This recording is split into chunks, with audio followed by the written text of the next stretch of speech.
What's going on, beautiful people? It is Lamont Cordell, and you're listening to On Second Thought.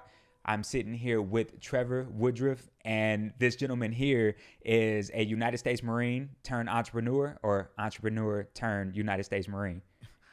I'd say United States Marine turned entrepreneur. Okay, fantastic. What got you into entrepreneurship? I know in the Marine Corps, we're really, really busy, and it's real hard to do anything aside from what they require of us in the Marine Corps. What got you into it, and how did you work both of them together? Well, long story short, I started getting into the stock market. I was making I started with 22 cents. Then I started making over $1,000 a day in the stock market. And so I had to put the money somewhere. And a gunnery sergeant was like, "Oh, you need to get into a business." And he was making $8,000 while we were, working. And I was like, dang, I need to. So I just started researching and, started an ATM business, bought $1,000 course, and I ain't looked back since. An ATM business. Out of all things that you could have done, what made you choose ATM business? So I think at the time I was like 25, 26, and I saw a video of these kids driving around in Lambos, and I'm like, on YouTube, because I put in, I put in, how to make money from home, and all this different stuff came up. And I saw these kids driving around in Lambos, and I'm like, oh, snap, let me look at this ATM thing. So, and that's what they did. They did the ATM business, and, I bought their course, and history from there. But, yeah, it was the Lambos. That's what it was, the Lambos, the yacht parties, and then I saw them networking with all these different people, and, at 26, I was like, dang, that's the life I want. So I was like, let me do the ATM business. So, yeah I started. Yeah. And what did that bring to you in regards to the ATM business? What did you learn as you were going through the process of building that business? Because I started a really good friend of mine started a clothing line, and as we were going through the process of building this company without any prior experience, we fumbled so many easy handoffs. Because we didn't do the research, we weren't properly equipped with information. For instance, one of the first things we did was we got an LLC, but we got it here in California, which not I know. smart. Yep, that was a mistake I made too. But I mean, you gotta eat that up, man. Actually, I got my LLC in a different state, but I was doing business here in California, and so I didn't know anything about taxes at the time, and I found out wherever you make money, that's where you pay taxes, you know. And then I also found out you got to pay that $800, yearly tax fee for, businesses also. So, yeah, but I learned a lot. That was one of the big things I learned, was about the structuring of, the business entity. I learned a lot about credit. I started learning a lot about mindset. I even learned sales because, I had to go to different businesses, get on social media and be like, hey, do you need an ATM and this and that? But that's important though. That's important because so as soon as I got the ATM business, I started calling up, I went to the first people I knew, my barber. Hey man, you need an ATM? Because I know he didn't have one. He was like, yeah, because he knew me for a long time. So, and then, I went into different social media groups, man. And I just put out there, hey, who needs an ATM, who's a business owner, and then this and that. And then I actually went, basically door-to-door sales at little selling shopping ATMs. At shopping complexes. Like, hey, is the business owner here? Yeah. Hey, I'm here to sell you an ATM. I'm here to, hey, do you need an ATM? I see you don't have one. You know what I'm saying? So, yeah, I started learning sales, and I started getting used to, the no's. Yes. No, I don't need one. No. And at one point I wanted to quit, but I didn't quit, which is important. You know what I'm saying? Yeah. Everybody, starting off, when you don't get the sales or it's not going as good as you thought it would be, you want to quit. But the important thing is to not quit. You know what I'm saying? You got to work through those failures and through the no's just to get to the yes. Because when you get a yes, it feels good. So I'm assuming that in the beginning, because you're learning sales, you're learning, the ins and outs of the ATM business, that you probably went through some growing pains in the beginning. Yeah. At what point did it start to become a lucrative thing for you? Well, to be honest with you, it became lucrative like probably like I like right from the actual get go, because I started off like before I got the LLC. I already had two people who said they wanted ATM machines. I had two. Nice. You know what I'm saying? So I got the ATM machine as soon as I got the business first, because you got to have a business in order to get an ATM machine. So I got the business, then I got the ATM machines, and then I made that $1,000 that I bought on the course. I made it back probably in the first 2 weeks. Man. You know what I'm saying? And you know, we all want to start off small, so like my first surcharge was like $3.50, but then I saw how much money I could make. So the surcharge is what? You know, when you go up to a machine and then you ask to get money, and then it says, "Hey, $3.50." That's your money to take. Yeah.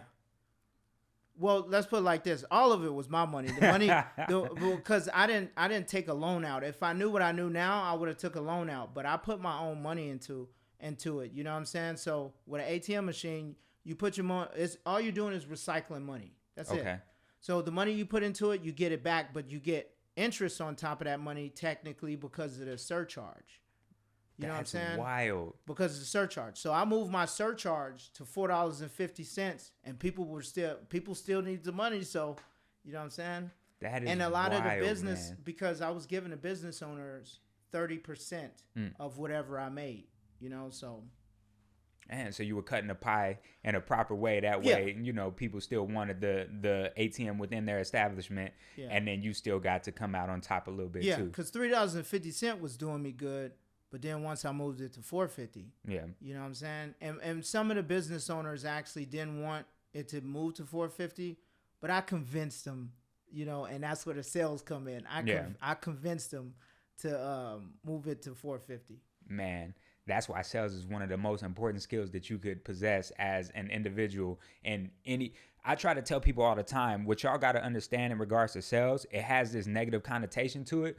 But once you realize that every conversation that you have, most conversations that you have is a sales conversation. If you're trying to figure out what you want for dinner and there's a conversation between you and your spouse or your girlfriend, boyfriend about what you want and what she wants, that's a sales interaction. When you want your kid to do something and they don't want to do something, that's a sales interaction. So most importantly, when your kid asks you for something, you know what I'm saying? They got to sell it to you. You know what I'm saying? But yeah, people don't understand the importance of sales. I didn't until I became an entrepreneur, and I had to learn, you know, from the ground up. You know what I'm saying? And to be honest, I think every adult should learn sales. Because, I mean, like you said, you know, the way you talk has to deal with sales. The way you dress has to deal with sales. And, you know, taking action on whatever you say you're going to do, that has to do with sales, because it brings in other customers. You know what I'm saying? Because people will brag about what you do. You know how people be like, oh, yeah, I know this plumber. He did a good job, you know? Yeah. So it's your whole life, everybody's life is sales.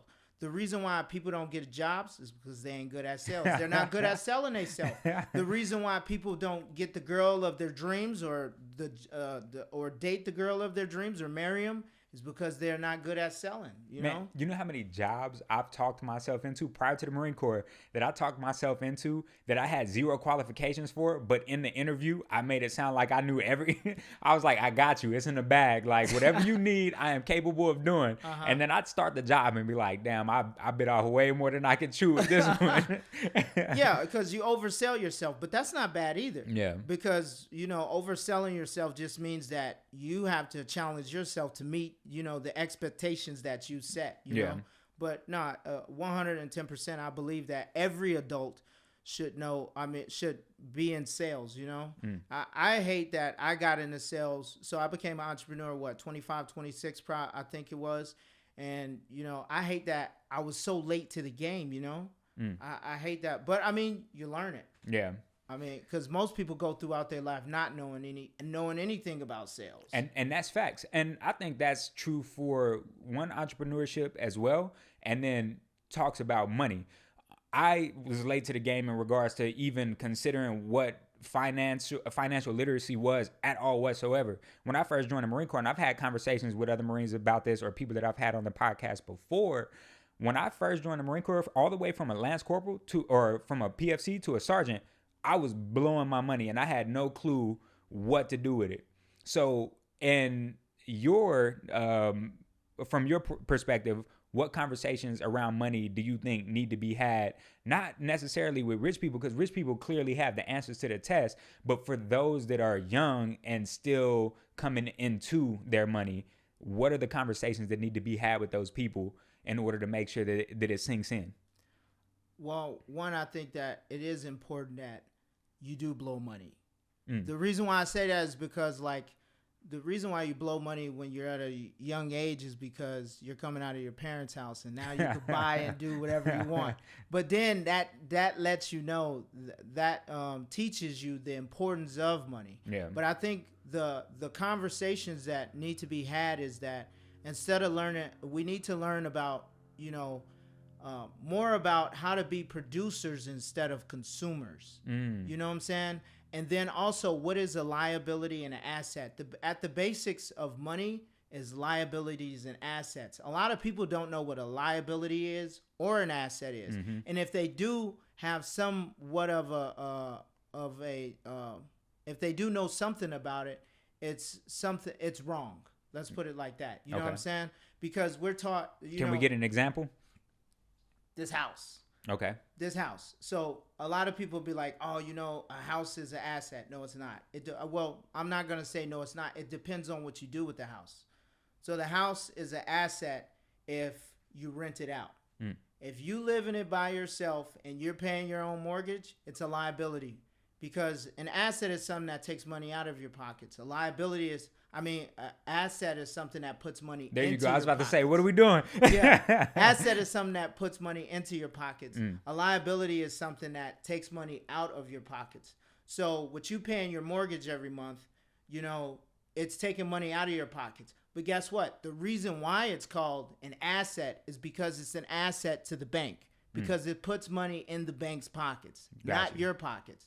But it's a play on words, so to speak, in regards to a home being an asset. Exactly. So when people hear, oh yeah, my house is an asset, it's from the bank's perspective. You know what I'm saying? But if it's a rental property for you, then it's an asset because you get other things like you could get passive income from it, and then also you get the tax benefits of depreciation and all of that good stuff. Well, what if we were to say, for instance, and I agree with you in regards to it being a liability in most cases. And one of the cases is if you're renting it out and it's bringing you money.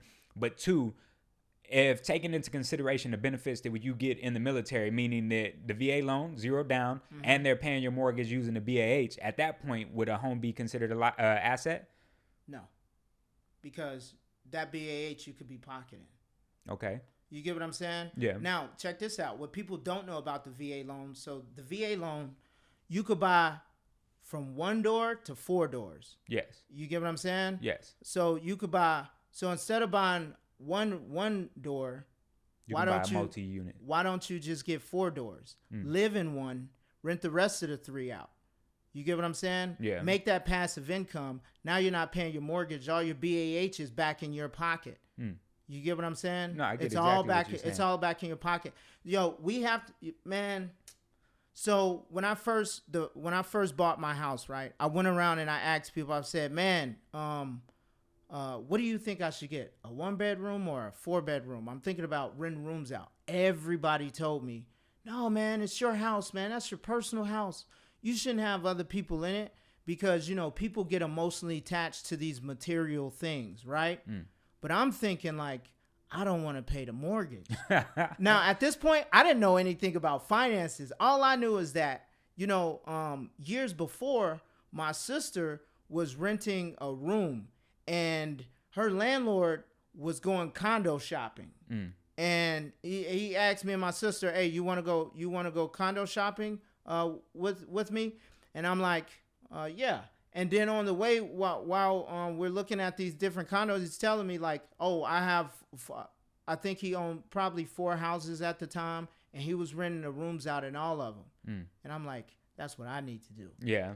And he's like, I don't pay my mortgage. He's like, I don't pay for my car. You know what I'm saying? I'm just like, that's the answer. yo, that's it. So fast forward to me buying my first crib, I'm like, yo, instead of being in a one, because I'm single, instead of buying a 1-bedroom house, you know what I'm saying? Mm-hmm. Why buy 4 bedrooms and have them pay for everything? Yeah. You know? And that's what you're doing right now. Yeah.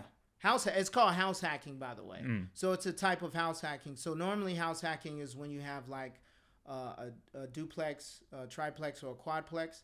But you can also do it with just the rooms in your house too. So I stayed in one room, and I had a 4-bedroom. I stayed in one room, and I rented the other rooms out. The other 3 rooms Have out. you ever had any issues with that though? Like with the with Tenants? everybody passing the vibe check while y'all are living together? So no, I've never had like my tenant. I've had bad tenants, Okay. right? But I've never had like conflictions with the tenants. But I have had bad tenants. Like tenants that wasn't paying their share and so on and so forth. Or you know, causing trouble. Let's put it like that. Causing trouble.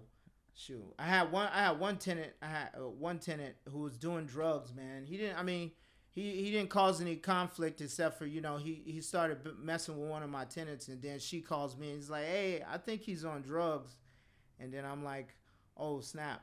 Call the police. You know what I'm saying? Yeah. Call the police. But I mean, that's probably the only time. But other than that, when you got rooms, I think people just generally want to be left alone. You know what I'm saying? But you know what I'm saying? They might talk to each other every so often, but people are just trying to, you know, kind of like what you see in the barracks when you're in the Marine Exactly. Corps. Like, yeah, they all live in the same area. But it's kind of like, hey, it was good, and then I'm going back to my spot. Exactly.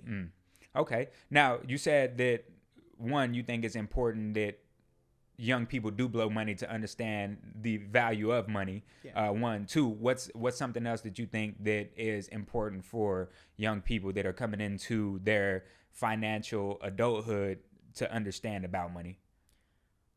Get around people who have it.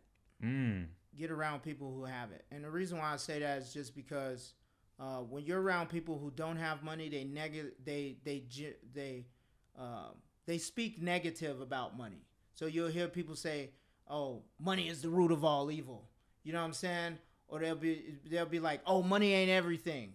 But you know what I'm saying? If you wake up in the morning, you know, you can't have the lights without money. You can't eat without money. You can't jump in your car without money because you need money to get a car. Especially today, my guy. Yeah. Like... And then and you need gas for the car. Yeah. And guess what? Also, you got to pay for the car. Yeah. And then when you get to work, you're working for what? Money. Mm-hmm. So I think people have to understand that money is important. Yes. They say it's not everything. Money is a tool. You know what I'm saying?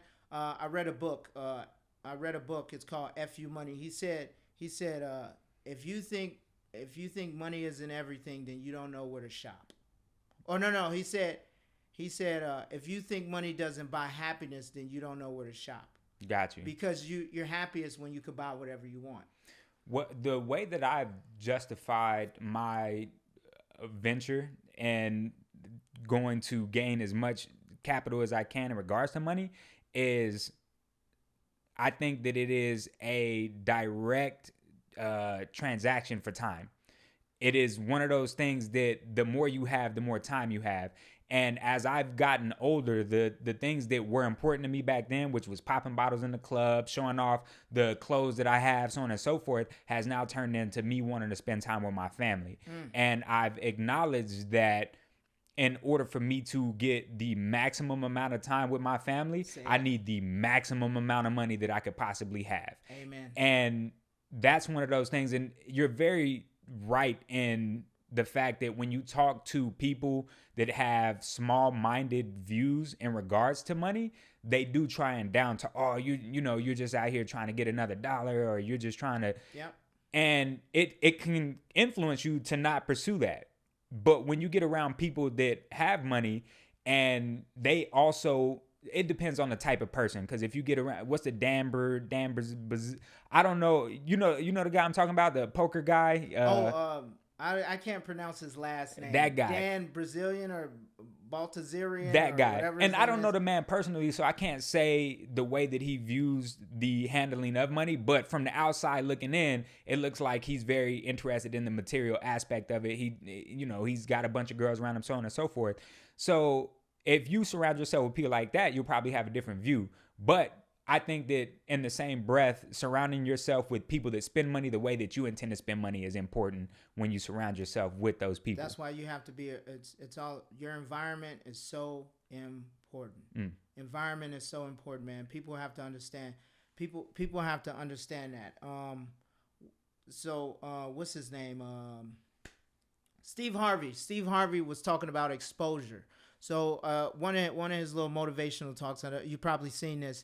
He said something like, fly first class, right? And you'll never go back to economy, because when you get in first class, you're getting free drinks. They giving you hot towels, warm nuts, the seats. You know what I'm saying? You ain't gotta be all crunched up and be scared to move or whatnot. But that's that's one thing that we have to do. A lot of people don't do that. They stay in their little bubble because they're scared to go outside of it, because we've been taught that way. Literally, we've been brainwashed that way. And you have to expose yourself to the best things in life, and you'll see that most of the stuff that we've been taught traditionally from our parents, from our school teachers, from the 6 o'clock news is not true. And when it comes to money, money gives you access. It gives you access to people that you normally don't have access to. Yeah. Do you have access to President Barack Obama? Absolutely not. You don't. Do you have access to Denzel Washington? That's the homie. I'm joking.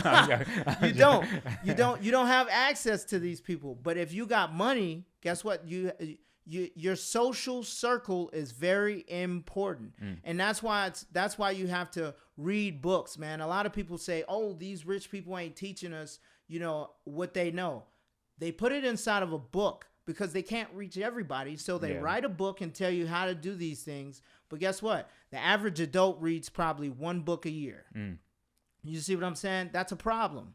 You read a book, and then another problem is people taking action, overthinking. I know a lot of people who've read the book Rich Dad, Poor Dad, but don't own a business, don't know anything about real estate. But because we're in this the research age and this knowledge age, and people have to understand there's a difference between knowledge and information. Most people are just getting information. Yeah. They're not getting knowledge. Yeah. You know what I'm saying? But a lot of people, they've read Rich Dad, Poor Dad, and they don't own anything. And number one, check this out. When you read the book, the first chapter is what? Rich people don't work for money. And that's facts. Do you know how powerful that is? Think about these people with 2 and 3 jobs. You know what I'm saying? Think about that. That when he says rich people don't work for money, is because they use their money, invest it into things that make more money for them. Yes. You get what I'm saying? So and that's a big thing too. Reading. A lot of, I think we could have the conversation, but reading is important. It's very important. You know what I'm saying? Like, we talk about the importance of a mentor. Having a mentor is always important, and that mentor should be where you want to be at in life, right? But the important thing is this: some mentors are not around anymore. Henry Ford is not around anymore. Yes. You know what I'm saying? He's not around anymore, but there's books and stuff about him, and they mentor you indirectly. Yes. You get what I'm saying? Yes. So, and then even watching motivational videos on YouTube, they put the videos out there to motivate you, to inspire you to do what they're doing. It's a type of mentoring you indirectly. Yes. And that's kind of the thing that blows my mind in regards to reading. I try to do a mix of physical reading and listening to audiobooks. And we live in the day and age where every book that is released, for the most part, is on audiobook as well. But even then, we find a way around sitting down and taking the time to receive that information. I know people and there's nothing wrong with listening to music on your drive, but that is the most time that you'll have to have productive time. That's if that true. Makes any sense. My commute is an hour and a half. I'll listen to music for 30 minutes. I give myself a cap. I'm like, all right, you got this much time to listen to music. After that, you need education. Find something that is going to help you grow and listen to that. And that's what I do. And there's so much stuff that I have learned in an hour on the way home that you couldn't pay, or you could add a price tag to that and say, hey, this piece of information is worth $1 million, but you would have never found it had I not sat there and decided to listen to that piece of content. I'll tell you this much, right? I think you bring up a good point, audiobooks, right? I think a lot of people won't listen to audiobooks because we associate, listening to knowledge back to when we were in school. Did you like listening to your teacher when you were in school? You would zone off how boring she was, right? It depended on the subject matter, though. Okay, but still, people, come on, adults ain't trying to learn, especially when you're in your 20s, man. In your 20s, you're trying to party. You know what I'm saying? You very little. Majority of people in their 20s are trying to party because you just got out of your mom's house. You know what I'm saying? So you just got out of your mom's house. You're finally out of school. You're trying to let your hair down and let go and let loose and have fun, man. Because you got to think that's what majority of people are doing. If you had peers who were like, nah, man, instead of partying, hey, we're going to do this. We're going to do this. We're going to sit down at a round table and figure a business that we could do so we all can make money. Then you would be doing that. But most people peers, when it gets to Friday and Saturday, what are they doing? They're partying, jet skiing, going out to the club, drinking, getting drunk out of their mind and stuff like that. So once again, it goes back to environment, man. And then, in your 20s, that's when you want to have a lot of friends. You know what I'm saying? You don't start to realize that friendships are important, but you don't start to realize that a lot of your friendships are, you know what I'm saying, are just they're not permanent. They're just they're temporary and circumstantial. Exactly. They're usually, you provide to me the same environment that I want to be a part of, and as long as you continue to provide that, we'll be friends. But the moment that you're no longer meeting that requirement, we're not friends anymore. Yeah, so I can't remember who told me this or what I watched or something like that, but either I read some or heard it, but pertaining to school, you know how like most people when they go to school, their big thing is their grades, right? So someone told me that, when wealthy people go to school, it's not about your grades. It's about the networking. That's why they go to schools like Yale and Harvard and all these other things, is because of the networking. They put a big emphasis on the networking because it's about who you know, and that's the reason why the lawyers know the judges that they're that they'll be appearing before because they went to school with them. You see what I'm saying? So I think that's a bigger thing.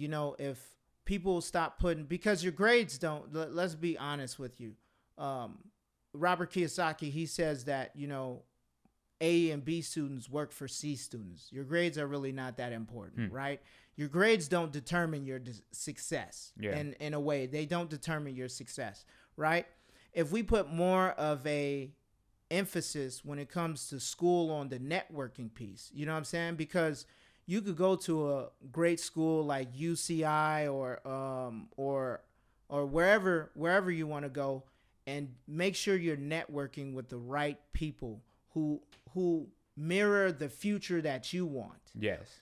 Or have the same goals that you want in the future. You know what I'm saying? Everybody puts such an emphasis on, your grades. The important piece when it comes to school because you see everybody bragging, oh, I got a 3.5, oh, this and that. But, what friends did you leave there with? What type of friends did you? Because you are the average of the 5 friends that you hang around. You're the average. 110% You know what I'm saying? So, but you don't realize that in your 20s. At least majority of people don't realize that in their 20s. You know what I'm saying? So, and like I said, most of this stuff I started learning when I became an entrepreneur. Here's the crazy thing about that. You're the average of the 5 friends that you are the closest to, right? The crazy thing is majority rules in regards to that rule, right? So if there's 4 friends that are looking to grow, develop, and be successful at whatever it is they're choosing to do, and one that is lowbrow, not really interested, the likelihood of him turning the temperature up versus going down is a lot higher. And the same goes the other way around. So if you're the one friend who has these aspirations to do great things and be an entrepreneur or, you know, become the next Elon Musk or Jeff Bezos or whoever it is that you're looking to become, but you hang around 4 people that are the complete opposite, the likelihood of you turning the temperature down is a lot higher than you turning the temperature up because of the people that you surround yourself with. Man, I went to a bar one time, right? So I don't go to bars, right? I don't go to bars, right? But I went to a bar one time, like I'm with these other guys, and they're like, "Hey, man, let's," you know, one of the Marines was going away, so we were at a bar. And, you know, everybody in there, I observed, I just was looking, you know, people were smoking and laughing and watching sports, and they had their buckets of beer, just enjoying their life. And, you know, I was just like, and there was no women in there. And I just was like, I got to bring that up. And I just was like, yo, I don't want to spend my life like this. You know what I'm saying? I don't want to spend my life like this. Like, there's no value in this room. That man was having a whole revelation sitting there. Yeah, just you know what I'm saying? Like, I was just sitting there because I've been to bars before, but like once I became an entrepreneur, I didn't go to, you know, certain type of places and stuff like that. Unless it's a networking opportunity, yeah. I'm assuming. So you know, I didn't hang out a lot with the fellas, you know what I'm saying? But we was doing this going away, so whatever. And I just started looking around, and I'm looking at these 2 guys. Their eyes up at the TV watching sports, cheering this team on with a bucket of beer. It's just 2 of them, and I was just like, I don't want to be like that, man. And their life was, I'm pretty sure they lived average lives because the way they were dressed and the way they carried on. I'm pretty sure, and I was like, I don't want to be like that, man. I want to be more. I want to be more. You know, that's the biggest thing I tell people is like, you know, look around. Like, the reason why a lot of people say, oh, I want to live small, I don't want to be around people, is because they went through so many failures and they don't see a lot of people wanting more. That's why the wealthy is only 1%. It's because you don't see it a lot. You know what I'm saying? And because you don't see it a lot, you feel like you can't obtain it, so you just settle. And, you know, I put a post up on Facebook. I put 98% of my friends have settled. They've settled into okay relationships with wives and friends. They've settled into okay jobs. And, you know, that's the reason why a lot of people complain about their job. They settled. They could have did more, but they settled. So now they have to, hey, this is your fault. You're not doing this for me. You're not doing this for me. You know what I'm saying? The country isn't doing this for me. You know what I'm saying? What did what's his name? JFK said. He said, ask not what your country could do for you, but what you could do for your country. You know what I'm saying? It's when it comes to entrepreneurship is so important because it's giving back to your community and country. Yeah. You know what I'm saying? And I don't want to slight people with a 9-to-5. I don't want to slight people with regular jobs and stuff like that. But majority of people with regular jobs, they're always asking what the country could do for them. You know what I'm saying? They're always asking. So hey, take. Yeah, it's always take. It's always. Oh, you're not doing this for me. You're not. Dude, look at Amazon. Amazon was one of the first first companies to give $15 minimum wage. Now they're trying to unionize it. You know what I'm saying? Like, how much more do look at the welfare system. Look at Social Security, all these things, retirement. And people wonder why their lives are the way they are, and they wonder why government is as big as it is. You know, so I got my YouTube channel coming out. Please subscribe. But you know, one of the things I mentioned in my first video is that you know, entrepreneurship is about freedom. The freedom to do what you want, when you want, with who you want. You know what I'm saying? And it's important that people start realizing that the American dream is entrepreneurship because it provides you with the freedom to live the way you want. But do you think everybody is equipped to be an entrepreneur, though? Yes, because it's all a choice at the end of the day. It's all a choice. People will say, oh, being an entrepreneur is not for everybody. Okay, So it's not for everybody because you got to remember the environment that we grow up in. You don't see a lot of people owning. You know what I'm saying? I'll tell you about myself, man. Like, you know, I'm the only entrepreneur in my family, the only one. And the way I look at things is way different than all of them. They complain about taxes. They say that, you know, people don't own, you can't own anything in this world. My view is different. And the only reason why my view is different is because I don't need the security of anything else. You know what I'm saying? I'm out here on my own trying to make it. You know what I'm saying? I started learning about taxes. I started learning about the banking system. I started learning about, you know, government and all this stuff, you know? So you won't hear me complaining about, hey, I need this program to take care of me and stuff like that. You know what I'm saying? Dude, America, you know, we talk about poverty, and I don't mean this in a negative way. When I think about poverty, I think about Africa. Okay. Kids with no running water. But here in America, this ain't no third world country. You get what I'm saying? Like, dude, anything is possible. Anything is possible.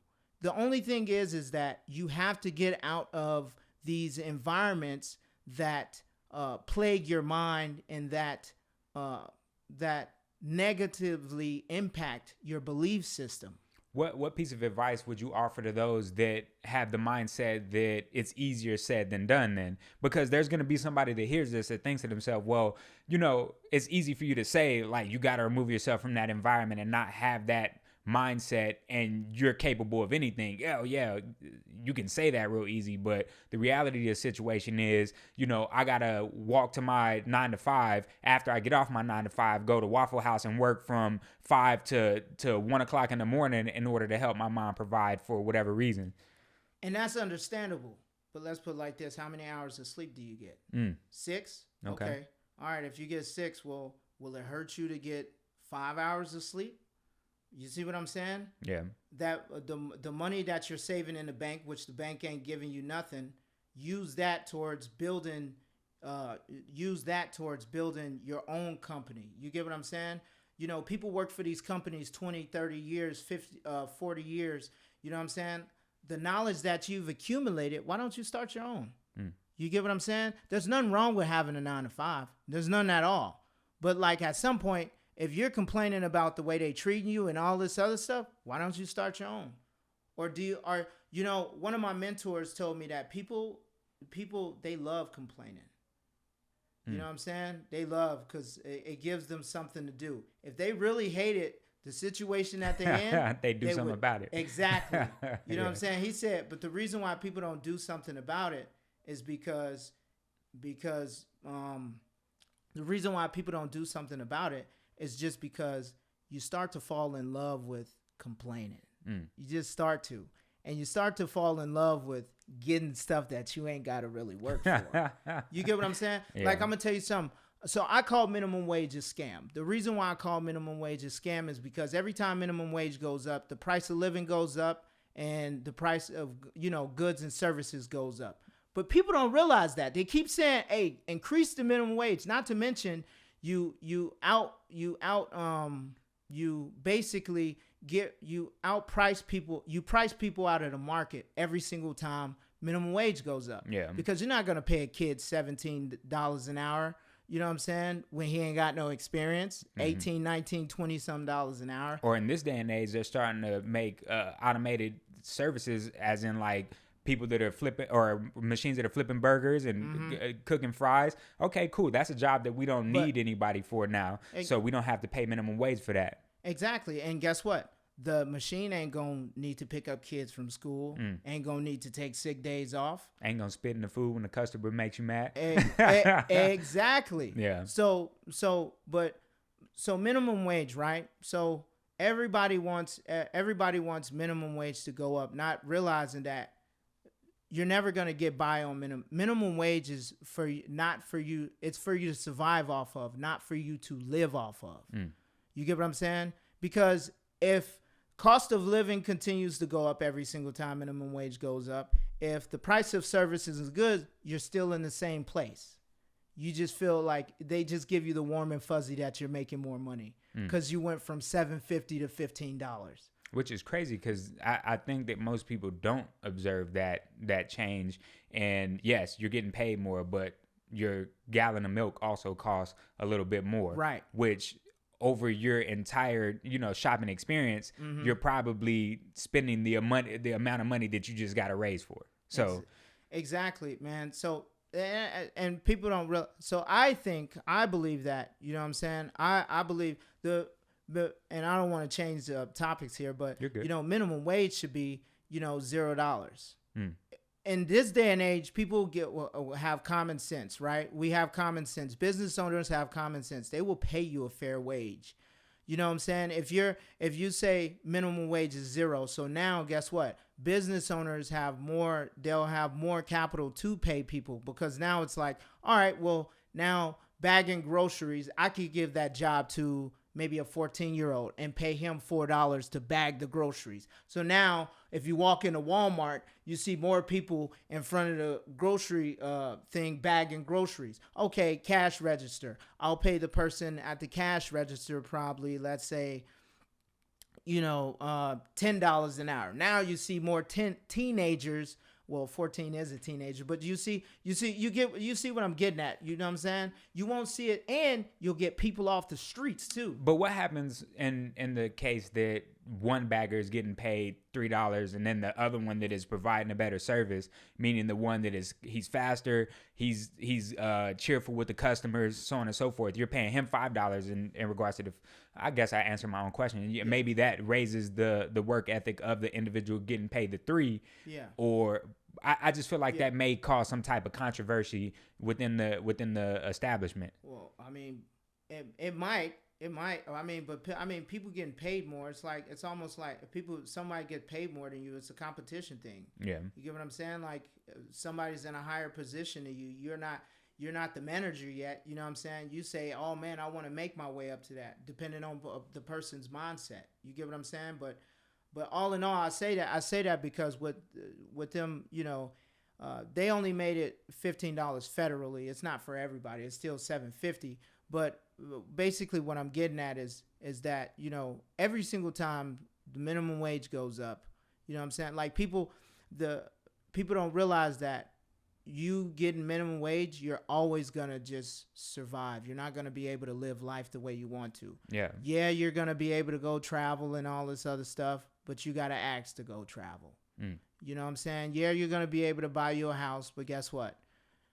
Indirectly, instead of you getting the big house that you want, you gotta get a house according to your paycheck. Yeah. You get what I'm saying? So you really don't live the life you want. You're surviving. That's it. You know what I'm saying? And it's a different type of mindset when you start to look at it on a different side. Let's put it like that. So just to change gears a little bit, from most important to least important, what investment assets do you think that people should be taking a look at? Because traditionally it used to be you put your money in a 401k or in a pension and your job was going to pay you for the rest of your life once you retire. And the idea and concept of retirement is slowly starting to get redefined by 401ks not working the same way. You have companies that have had people work for them for 30, 40 years. And at the very end of it, hey, you know what? We're going to go ahead and we're going to call this. We'll pay you a lump sum, and that's going to be the gist of it. And what I've seen is, and I was on a webinar the other day that was talking in reference to this. You see people that get that lump sum of money, and they think to themselves, "Well, I'm good." The question you got to ask yourself in regards to that is that money going to last the rest of your life and provide to you the lifestyle that you're looking to have? So to circle back around to the question, if you personally, because we're not financial gurus here, so there's not finance advice. If you were to offer up what investments you would look towards, which would you say is most important and least important? Hard assets. So like, real estate, stuff like that. But when you get to the paper side, like I know everybody's into stocks. A bigger thing, which what I do is life insurance. So over half the wealth of the tax-free wealth in life insurance is actually owned by the top 10% wealthy. The reason being is because the 401k was made during a time when taxes were at 90%. So they said, hey, we'll defer taxes to the future because at 90%, at a 90% taxable income, it can only go down. Well, guess what? The taxes are what? The highest bracket is what? 35%? And I think it's going up to 37. Okay. So taxes can only go up instead of go down from this point, because it's not. I don't think it's gonna get any lower. But I would always tell people when it comes to retirement, we research everything, but no one researches what that 401k is. They don't research the fact that the government and Wall Street benefits off of it more than you do. You know what I'm saying? Every year they take, Wall Street's taking fees out of it, you know what I'm saying? And your employer, they're giving you a 5% match because they ain't got to pay taxes on that. You know what I'm saying? Like, we don't do any research on it at all. But when it comes to retirement, I think we should take our retirement into our own hands. But the number one asset I think people should get is real estate. Okay. That's the number one asset, period. Reason being is, you get tax depreciation, and there's so many benefits when it comes to real estate. So many benefits, and not to mention, regardless, I don't see a shortage of people ever coming. Yeah. And people are always gonna need a place to stay. You get what I'm saying? They're always gonna need a place to stay. But I want people to think about this, right? What's the average retirement age? I think 76? No, 65. 65, and I think it's going up to 67, right? Because of life expectancy and people working longer. Exactly. So, forth, so 67. The average man lives till what? 76. The average woman lives till what? 78, 80 years old. So you only get to enjoy 6, 7, 8, 9 years of your life. No, I'm being serious. Yeah. You spend all these years working for somebody, and then after that, you get to live 6 years of your life. Sounds like a hard bargain. What 401k? People don't think about this. Okay, you worked 50 years. Inside of your 401k, you got $200,000-$300,000. Let's be honest. That's gonna get taxed. So you're gonna come out. That's gonna get taxed. You're gonna come out with probably what? If you got 300, you're gonna probably come out with what? 100,000, 150,000, maybe 250,000, somewhere along that line. Can you live off $250,000? A lot of people say you can, but guess how you gotta live? Frugal. Exactly. Frugal. And do we really want to live frugal when you retire? And what most people don't take into consideration, that's not even considering if a medical issue were to happen, which with where we're headed in regards to our health, the likelihood of a medical issue happening is higher than not. And that's why having life insurance is important. So especially when it comes to universal life insurance, because it provides you with the benefit of, if something medically happened to you, chronic, terminal, you get an illness, you go blind, let's say you get cancer, they'll give you 90% of your contracted amount. And you don't have to pay any taxes on that. And let's throw the 401k. So is that taxes at all? Meaning that it's no taxes. It's not tax going in or coming out? No. Okay. So check this out. Let's say you got 100,000, right? 90% of 100,000 is $90,000. You're getting $90,000. If anything else, you know what I'm saying? And most of 401k doesn't provide that benefit. You get what I'm saying? It doesn't provide that benefit. The problem with people is that people look at life insurance like it's a scam. They look at it like it's a scam until somebody dies. and then they gotta do what? They gotta do the GoFundMe. You see what I'm saying? Yeah. People don't realize that life insurance has so many benefits. Wealthy people use it to pass their to pass money on tax free. So when you die, you don't pay any taxes on the money. It just goes straight to your children. You don't pay any taxes.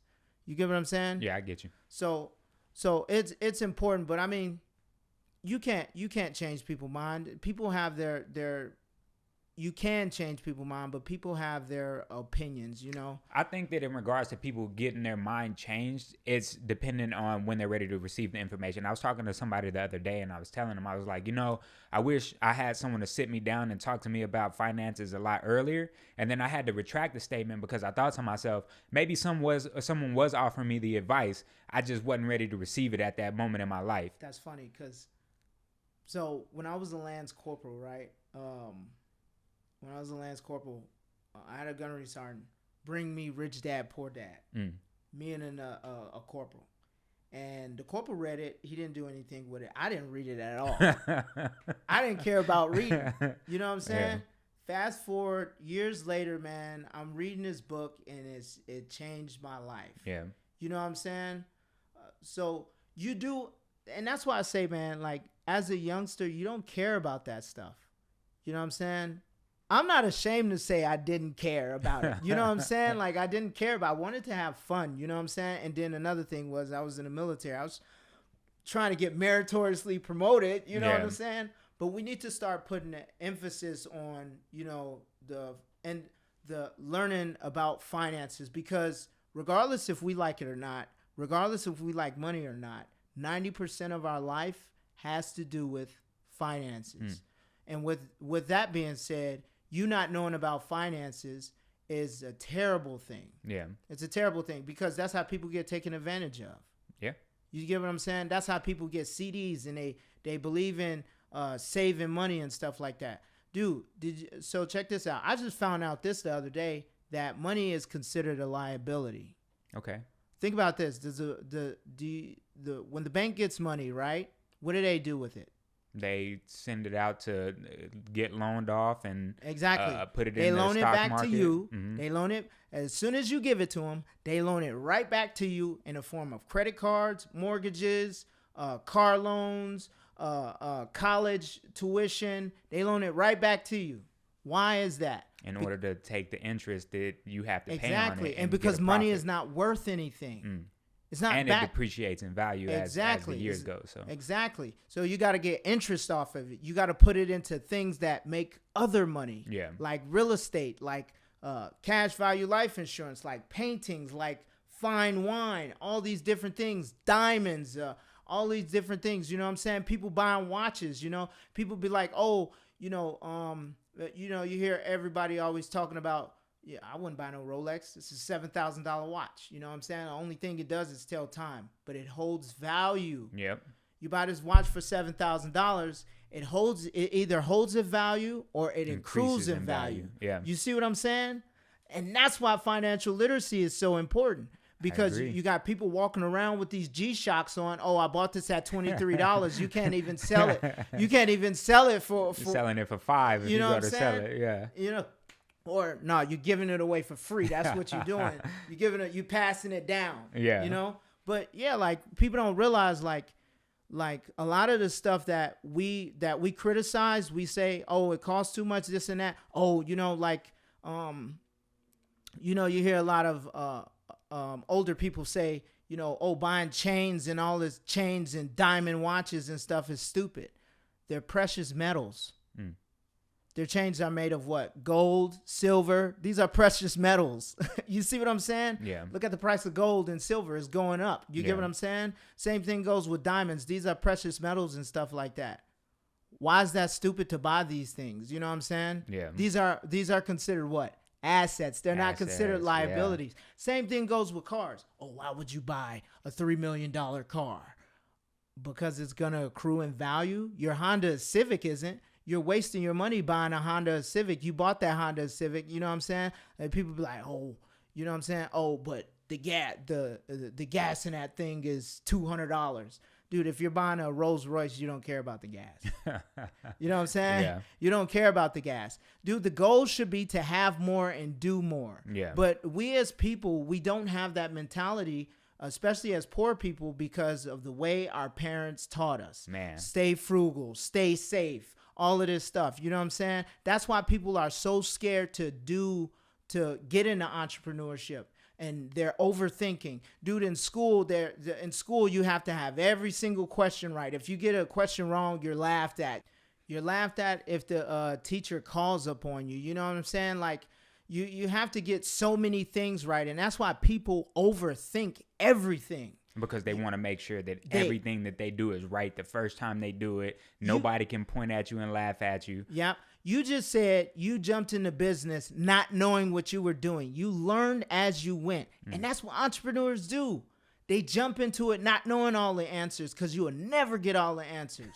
But guess what? You know you'll learn as you go, and you'll fail and fail and fail. But with every failure comes learning. You know what I'm saying?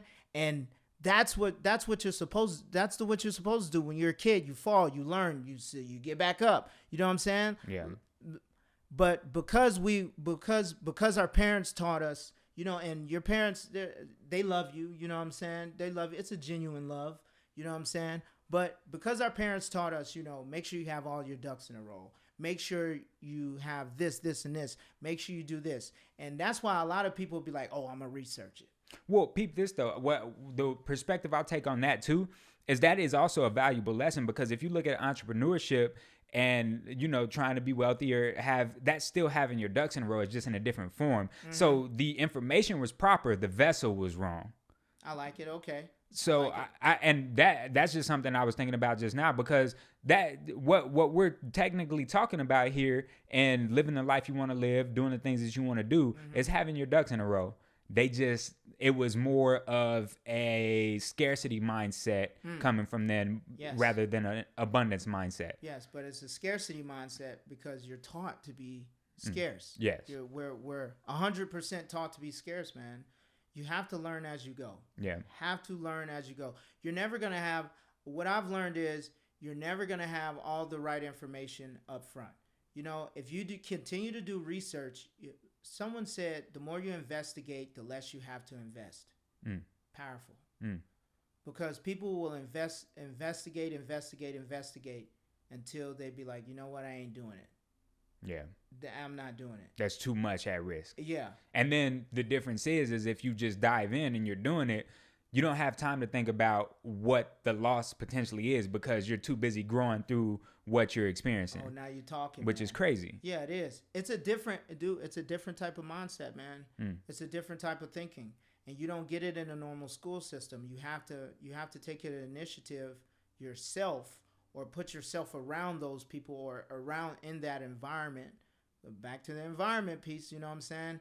And environment and exposure, so important. But you have to put yourself around that environment, and you actually have to, you know, dig into it. You have to look around you and say, I can do better, and I'm gonna do better. Yeah. You have to take action. You know what I'm saying? A lot of people, you know, you see people at these seminars and stuff like that. They go to every seminar, haven't taken action. Man. They went to 6, 7, 8, 9 seminars. They've read. I know people with libraries of books, because they hear, oh, rich people read all these books. So they read all these books, right?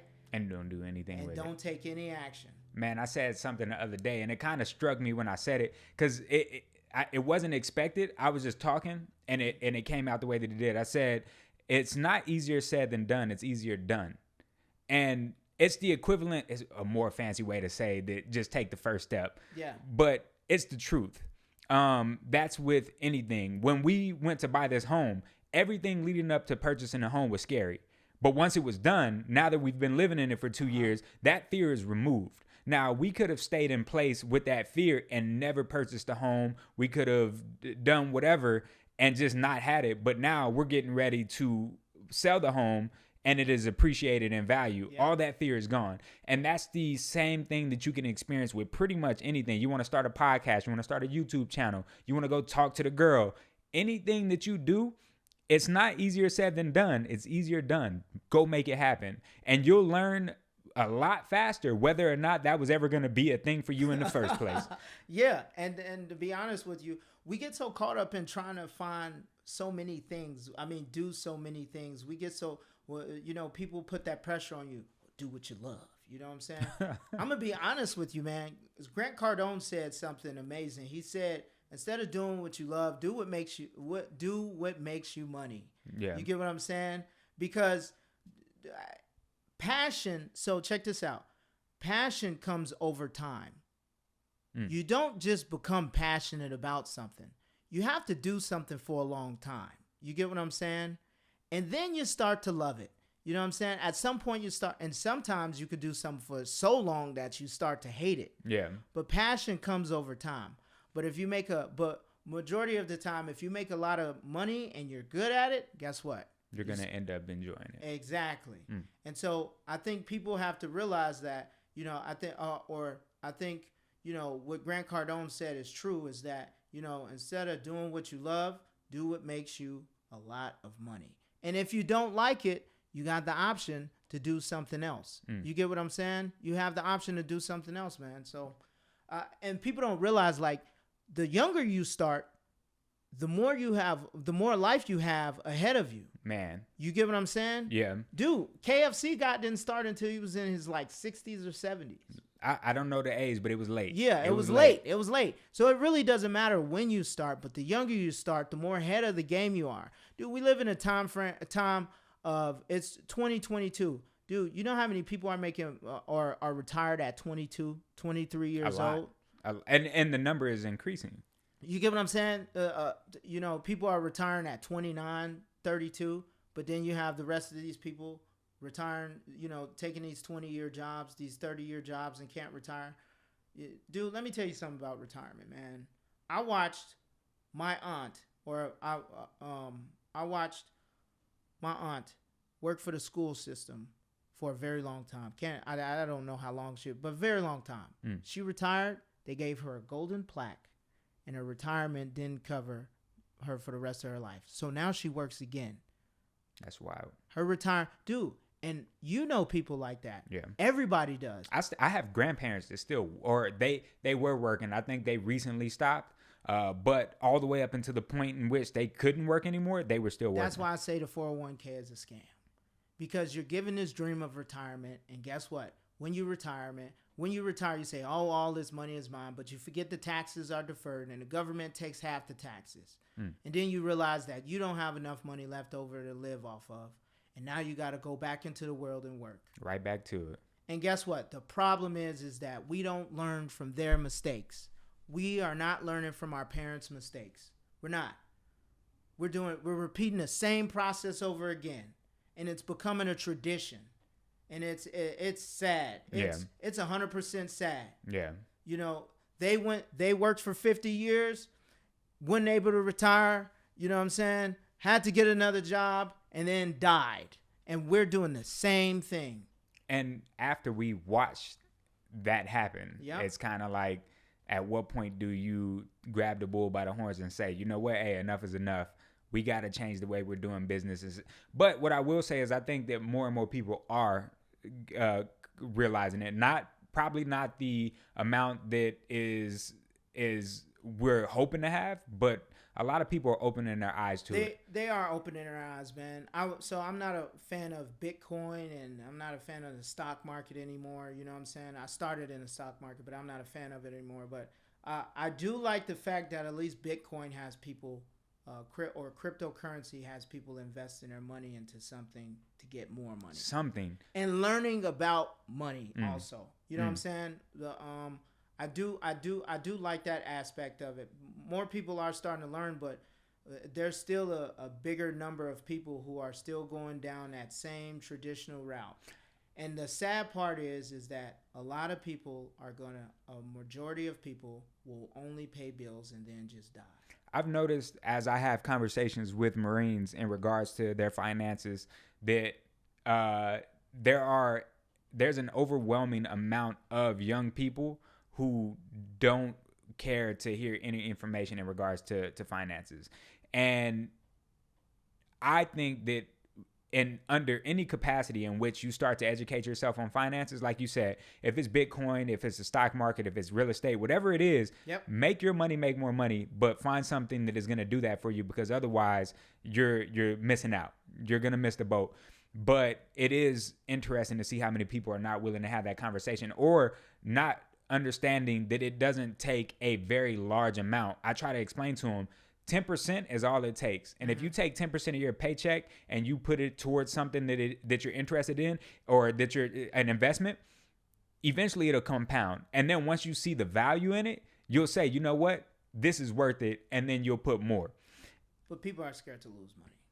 And then you got another thing is you got to realize, like, when you're young, you're trying to have fun. You want to use it. You want to use all of it. You're trying to have fun. That's why I'm saying, like, I don't like when you're young, you got to blow money in order to understand the importance of it. Yeah. Because like when you start not having it, it's like, dang, okay, I got to change.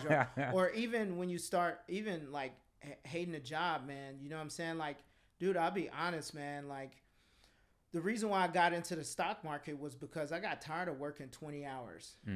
I got tired of it. I got tired of working 20 hours, man. I got tired of getting yelled at and screamed at by people. And so I went home and I was just like, you know what? How do you make money from your house? No, I'm being serious. I Googled and YouTubed it. Yeah. I saw the stock market. I started being like, all right. I downloaded Robinhood, and you know, I start making 12 cents, 22 cents. You know what I'm saying? And I would tell people I was on the depot with. I would tell them, I would be like, hey man, you should start investing. I was like, hey, I made 22 cents today. It ain't, you know, 22 cents adds up. Now, if I made 22 cents today, I'm like, but they would be like, well, what if the stock market crashes? You know what I'm saying? Yeah. Dude, when I first started my the ATM business, what if nobody goes to your ATM and takes money out of it? You know what I'm saying? And then I'm like, when I started the whole real estate thing with the renting rooms out, well, what if nobody rents your rooms out?